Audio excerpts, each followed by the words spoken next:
Session में आपका स्वागत है। क्लास 10th भारतीय वन मैथ का क्वेश्चन नंबर 4 का सेकंड का सलूशन देखने जा रहे हैं। तो आइए देखते हैं क्वेश्चन क्या कह रहा है जो दिखाइए कि किसी धन पूर्णांक का वर्ग 4m+2 या 4m+3 रूप का नहीं होगा। अर्थात दिखाएं कि किसी धन पूर्णांक का वर्ग 4m या 4m+1 के रूप का होता है। ये सिद्ध करके हमको दिखाना है। ठीक है, तो आइए देखते हैं। इसमें यहाँ पे कह रहा है किसी धन पूर्णांक, तो किसी धन पूर्णांक हमको इसमें तो दिया हुआ नहीं है, तो पहले क्या करेंगे, मान लेंगे, माना कि ए कोई धन पूर्णांक है, माना कि ए कोई धन पूर्णांक है, माना कि ए कोई धन पूर्णांक है,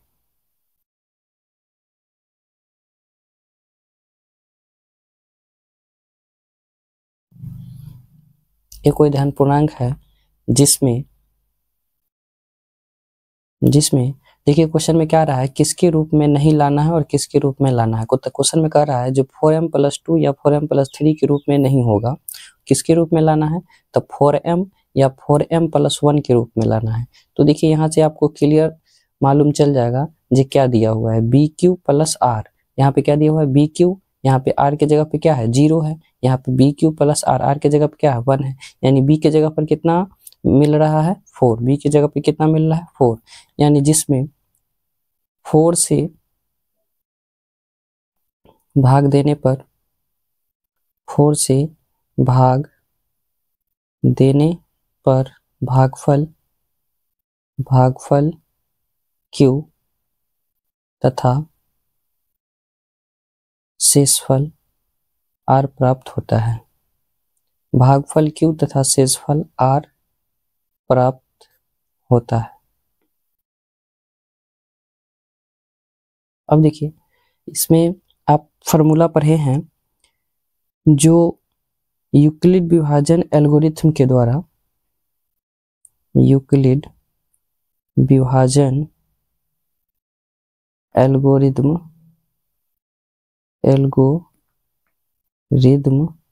के अनुसार फॉर्मूला क्या पढ़े हैं, तो फॉर्मूला पढ़े हैं A = BQ + R, जहां R का जो मान होता है 0 या 0 से बड़ा होता है और B से छोटा होता है। ठीक है, क्वेश्चन में आपको दिया हुआ है, देखिए क्वेश्चन में यहाँ पे BQ + R का मान यहाँ पे 0 रिप्रेजेंट हो रहा है, BQ + R का मान 1, यानी B का वैल्यू कितना है, 4 है। तो अब देखिए यहाँ पे अगर हम B के जगह पे रख देते हैं कितना, 4, क्वेश्चन के अकॉर्डिंग BQ प्लस, तो B की जगह पे कितना है, 4, तो B की जगह पर अगर हम 4 रख देते हैं तो यहाँ पे R का मान कहाँ से कहाँ तक होगा, तो 0 से बड़ा होगा और B से छोटा होगा, यानी R का जो मान होगा 0 होगा, 1 होगा, 2 होगा और 3 होगा, 4 से छोटा यानी 3 तक। ठीक है, तो अब देखिए यहाँ से हम क्या करते हैं, इस R का मान 0, 1, 2, 3 एक एक करके इस समीकरण में डालना है। लेकिन क्वेश्चन में कह रहा है कि किसी धन पूर्णांक का वर्ग किसके रूप में, 4m+2 या 4m+3 के रूप का नहीं होगा, किसके रूप में होगा, तो 4m या 4m+1 के रूप में होगा। तो इसमें से हम एक एक करके वैल्यू इस समीकरण में रखेंगे। R का मान 0 लेंगे और B का मान कितना लेंगे, 4 लेंगे। B का मान कितना दिया हुआ है, 4 दिया हुआ था, R का मान 0 और B का मान 4। तो आइए यहाँ पे लेते हैं R = 0, R बराबर जब 0 लिए तो R का मान समीकरण 1 में रख दीजिए। समीकरण 1 में R का मान रखने पर तो देखिए समीकरण 1 में अगर हम R का मान रखते हैं, समीकरण 1 में अगर हम R का मान रखते हैं तो क्या निकलेगा, R = 0 लिए तो A = 4Q बना, R = 1 लिए तो A = 4Q + 1 बना, R = 2 लिए तो A = 4Q + 2 बना, R = 3 लिए तो A = 4Q + 3 बना। अब यहाँ पे कह रहा है जो वैल्यू लिए हैं, धन पूर्णांक लिए हैं, उसका आप वर्ग कीजिए। तो धन पूर्णांक A = BQ आया, BQ + 1 आया, BQ + 2 आया, BQ + 3 आया, यही धन पूर्णांक है। 1, 2, 3, 4 धन पूर्णांक है। अब चारों को कहता है आप वर्ग कीजिए, चारों धन पूर्णांक को क्या करना है, वर्ग करने पर। तो यहाँ पर क्वेश्चन में लिखेंगे चूंकि धन पूर्णांक का वर्ग करने पर, धन पूर्णांक का वर्ग करने पर, वर्ग का मतलब स्क्वायर करना पड़ेगा। तो पहले जब 0 लिए थे तो धन पूर्णांक क्या आया, a बराबर 4q। तो यहाँ लिखेंगे a बराबर 4q। अब वर्ग कीजिए तो वर्ग करना पड़ेगा आपको दोनों तरफ, इधर भी वर्ग, इधर वर्ग करेंगे तो इधर भी वर्ग करना पड़ेगा। अब देखिए 4 का स्क्वायर कितना हो जाता है, तो 4 4 जा 16 हो जाता है, 16q स्क्वायर हो गया। अब इसको 16 को हम लिख सकते हैं 4 × 4 q स्क्वायर। अब देखिए यह 4 रहेगा और इसको हम क्या मान लेते हैं, m मानते हैं। यहाँ पे लिखेंगे जहां m इक्वल 4q स्क्वायर। देखिए क्वेश्चन में कह रहा था जो धन पूर्णांक का वर्ग, क्या कह रहा था, धन पूर्णांक का वर्ग किसके रूप में होना चाहिए, 4m या 4m + 1 के रूप में होना चाहिए। क्वेश्चन में देखिए, क्वेश्चन में कह रहा है जे धन पूर्णांक का वर्ग 4m या 4m + 1 के रूप में होता है। किसके रूप में नहीं होता है, तो 4m + 2 और 4m + 3 के रूप का नहीं होगा। तो पहला जो हम r बराबर 0 रखे हैं तो धन पूर्णांक क्या बना, a बराबर 4q। अब इसका जब हम वर्ग किए हैं तो किसके रूप में आ गया, 4m के रूप में आ गया है। अगेन अब इसी तरह हम क्या करेंगे, जब a बराबर 4q आया तो धन पूर्णांक का वर्ग किए तो किसके रूप में आ गया, 4m के रूप में आ गया। ठीक है, अब इसी का दूसरा पूर्णांक अब लीजिए तो दूसरा धन पूर्णांक क्या बना, r बराबर 1। r बराबर 1 लिए हैं तो धन पूर्णांक क्या बना, a बराबर 4q + 1। तो इसको हम आगे फिर करते हैं। तो देखिए अगेन आपको धन पूर्णांक क्या आ गया, तो धन पूर्णांक आया है a बराबर 4q + 1 आया है। अब इसको कहता है फिर वर्ग करने के लिए, तो वर्ग कर दीजिए दोनों तरफ, वर्ग करने पर, दोनों तरफ वर्ग करने पर, तो वर्ग करते हैं, वर्ग कीजिए तो इधर वर्ग करेंगे, इधर भी वर्ग करना पड़ेगा, 4q + 1 का वर्ग। अब देखिए वर्ग किए हैं तो ये क्या बन गया आपका, a + b का होल स्क्वायर। तो a + b का होल स्क्वायर इसमें तोड़ दीजिए तो यहाँ पर हो गया a² + 2ab, 2ab + b², तो 1 का स्क्वायर, इसको a कंसीडर, इसको b, a + b का होल स्क्वायर। तो यहाँ पे हो गया 16q² + 4 2 जा 8q + 1। अब देखिए +1 में लाना था, या तो 4m या तो 4m + 1 के रूप में लाना था। क्वेश्चन देख लीजिए, क्वेश्चन कह रहा है धन पूर्णांक का वर्ग या तो 4m या 4m + 1। तो देखिए एक संख्या का जब हम वर्ग किए हैं, एक संख्या का वर्ग किए हैं, 4q का वर्ग किए हैं तो किसके रूप में आ गया है, 4m के रूप में आ गया। अब देखिए दूसरी धन पूर्णांक 4q + 1 आया था, इसका वर्ग किए हैं तो इसका किसके रूप में आ रहा है, देखिए +1 है। इसमें से हम देख रहे हैं इस दोनों टर्म में से हम कॉमन कितना ले लेते, 4 कॉमन ले लेते हैं। तो यहाँ पे क्या बचेगा, 4q² और 4 2 जा 8, ये 1 छोड़ दीजिए तो यहाँ पे ये 4 रहेगा। इसको हम कंसीडर कर देते हैं m i +1, जहाँ m इक्वल क्या हो गया, तो 4q² + 2q। देखिए दूसरा धन पूर्णांक का वर्ग किए हैं, a बराबर 4q + 1, दूसरा धन पूर्णांक का वर्ग किए हैं तो किसके रूप में आया है, 4m + 1 के रूप में आया है। पहला धन पूर्णांक का वर्ग किए थे a बराबर 4q, तो किसके रूप में आया था, 4m के रूप में आया। दूसरा धन पूर्णांक का वर्ग किए हैं तो किसके रूप में आया, 4m + 1 के रूप में आया है। इसी तरह तीसरा धन पूर्णांक का वर्ग लेकर करना पड़ेगा। तो तीसरा धन पूर्णांक कितना आया था, तो तीसरा धन पूर्णांक r बराबर 2 लिए हैं तो a बराबर 4q + 2 आया है। तब तीसरा धन पूर्णांक इसी तरह लेना है, तीसरा धन पूर्णांक इसी तरह हम लेंगे। तो आइए देखते हैं, इसी प्रकार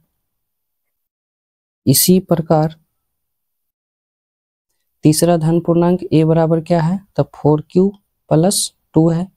अब इसको भी वर्ग करना पड़ेगा तो इसमें लिख दिए दोनों तरफ वर्ग करने पर, दोनों तरफ वर्ग करने पर, इसको भी कहता है वर्ग करने के लिए तो इसको भी वर्ग कर दीजिए। तो इसको भी वर्ग करेंगे तो a² हो गया, इसको हो गया 4q + 2 का स्क्वायर। इसका भी क्या करना पड़ेगा, तो a + b का होल स्क्वायर तोड़ना पड़ेगा। तो यहाँ पे तोड़िए, a², इसको a कंसीडर करेंगे, इसको b कंसीडर करेंगे और a + b का होल स्क्वायर तोड़ दीजिए तो क्या हो जाएगा, a² + 2ab, 2ab और b प्लस बी स्क्वायर।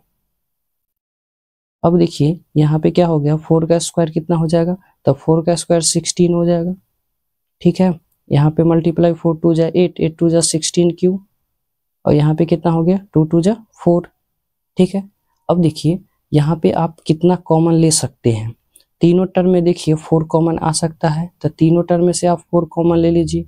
तीनों टर्म में से अगर हम 4 कॉमन लेते हैं, तीनों टर्म में से अगर 4 कॉमन लेते हैं तो यहाँ पे क्या बचेगा, 4 बचेगा, 4 क्यू स्क्वायर प्लस यहाँ पे कितना बचेगा, तो यहाँ पर भी 4 बचेगा, 4 क्यू। अब इसमें से क्या बचेगा, इसमें 4 बाहर तो क्या बचेगा, 1 बचेगा।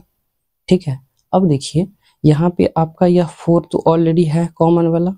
ठीक है, और ये पूरा टर्म को हम मान लेते हैं क्या, m, पूरा टर्म को क्या मानते हैं, m कंसीडर करते हैं। ठीक है, तो यहाँ पे लिखेंगे जहां m इक्वल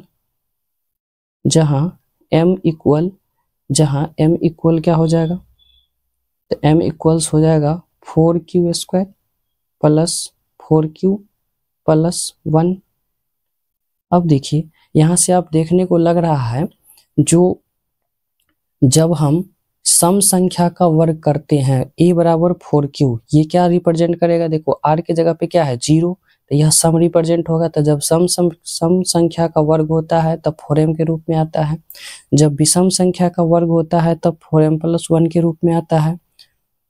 अब देखिए यहाँ पर जब सम धन पूर्णांक का वर्ग है तब 4m के रूप में आता है, और विषम धन पूर्णांक का वर्ग करते हैं तो 4m प्लस 1 के रूप में आता है। ये भी सम है, इसको भी वर्ग किए तो किसके रूप में आया, 4m के रूप में आया। इसमें एक और बचा हुआ है, एक क्या बचा हुआ है, तो a बराबर 4q प्लस 3, इसका भी वर्ग करना पड़ेगा। तो आइए अब हम इसका वर्ग करते हैं अगेन, इस चूंकि a बराबर क्या हो जाएगा 4q प्लस 3, इसको भी वर्ग करना पड़ेगा। तो दोनों तरफ वर्ग कर दीजिए, दोनों तरफ वर्ग करने पर तो वर्ग कर दीजिए, इधर भी वर्ग हो जाएगा और इधर भी वर्ग होगा, 4q प्लस 3 का वर्ग। अब इसमें क्या करना पड़ेगा, इसमें a प्लस बी का होल स्क्वायर तोड़ना पड़ेगा, तो a स्क्वायर प्लस 2ab, तो 2ab प्लस बी स्क्वायर यानी 3 का स्क्वायर। तो अब देखिए 4 का स्क्वायर कितना 16, यहाँ पे 4 2 जा 8 3 जा 24 क्यू, यहाँ पे 3 3 जा 9। अब देखिए प्लस 1 के रूप में लाना था, यहाँ पे 9 आ गया है, तो 9 को इस तरह से अरेंज करेंगे, हम अरेंज करना पड़ेगा। तो देखिए किस तरह से अरेंज करते हैं, 9 को लिख सकते हैं 8 प्लस 1। अब देखिए प्लस 1 के रूप में आ गया, क्वेश्चन में कह रहा था प्लस 1 के रूप में आना है, प्लस 1 आ गया। अब इन तीनों टर्म में से हम कॉमन ले लेंगे, कितना 4 कॉमन लेंगे तो कितना आ गया 4q स्क्वायर प्लस 4 6 4 जा 24 और 4 2 जा 8, तीनों में से हम कॉमन लिए 4। ठीक है, ये प्लस 1 छोड़ दीजिए। अब देखिए यह 4 रहेगा, इसको कंसीडर क्या करेंगे, ये तीनों टर्म को कंसीडर करेंगे m प्लस 1, लिखेंगे जहां m इक्वल्स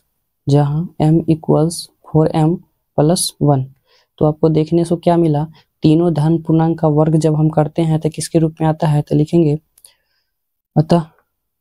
अतः किसी धन पूर्णांक का वर्ग 4m प्लस 2 या 4m प्लस 3 के रूप का नहीं होगा, अर्थात किसके रूप का होगा, तो 4m या 4m प्लस 1 के रूप का होगा। यही प्रूफ करना था, यहाँ पे आप प्रूफ लिख दीजिए। इससे आपको यह स्पष्ट हो गया, जो किसी भी सम धन पूर्णांक का जब हम वर्ग करते हैं तो वह 4m के रूप में आता है, और किसी भी विषम धन पूर्णांक का वर्ग करते हैं, किसी भी विषम धन पूर्णांक या विषम है, ठीक है, तो विषम धन पूर्णांक का वर्ग करते हैं और तोड़ते हैं तो किसके रूप में आता है, विषम धन पूर्णांक का वर्ग प्लस 1 के रूप में आता है 4m प्लस 1, और वही सम धन पूर्णांक का वर्ग करेंगे तो किसके रूप में आता है, 4m के रूप में आता है। ठीक है, तो वही लिखा हुआ है किसी धन पूर्णांक का वर्ग 4m प्लस 2 4m प्लस 3 के रूप का नहीं होगा, अर्थात 4m प्लस 1 4m या 4m प्लस 1 के रूप का होता है। तो इसी तरह से नेक्स्ट क्वेश्चन का सॉल्यूशन देखने के लिए इस चैनल को लाइक शेयर एंड सब्सक्राइब जरूर कर ले, ताकि